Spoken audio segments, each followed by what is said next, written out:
అది కింద వాళ్ళు చాలు. నాగేశ్వర్కి ఖండించాల్సింది నీ పార్టీ అధికార ప్రతినిధితో ఖండింపజేస్తే ఎనఫ్. అంతకు మించి ఎక్కువ ప్రయారిటీ ఇవ్వకూడదు. ఇప్పుడు ఈయన ఎక్కువ ప్రయారిటీ ఇవ్వడం వల్ల నిన్నటిదాకా ఎవరు పట్టించుకోంది కూడా పట్టించుకుంటారు, ఇప్పుడు చర్చించుకుంటారు. వైసీపీ వాడు ప్రొజెక్ట్ చేస్తాడు గ్యారంటీ. అంటే ఒకటి సార్, ఈ కామెంట్ చేసింది ఒక రాజకీయ నాయకుడు కాదు, ఒక ప్రత్యర్థి పార్టీ కాదు, ఒక అనలిస్ట్ చేశారు.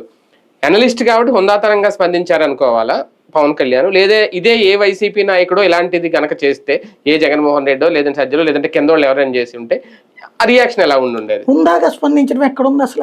అంటే ఆయనేమి అంటే కొంచెం అగ్రెసివ్ గా ఏం మాట్లాడలేదు. మీడియా గురించి మాట్లాడుకొచ్చారు, కేసులు కూడా పెట్టించారు. ఇంకా హుందాతనం ఎక్కడుంది?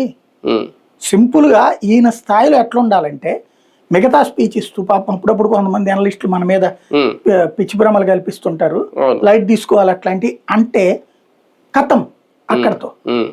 ప్రత్యేకించి ఆయన క్రెడిబిలిటీ ఇచ్చి ఆయన మాట్లాడిన దాని గురించి అంతసేపు ప్లస్ ఒక ఉక్రోషంతో మాట్లాడినట్టు కనబడుతుంది అందులో. ఇంకొకటి ఏంటంటే, అసలు అమిత్ షా గురించి అమిత్ షానే ఫీల్ అయ్యి ఉండడు అంతగా.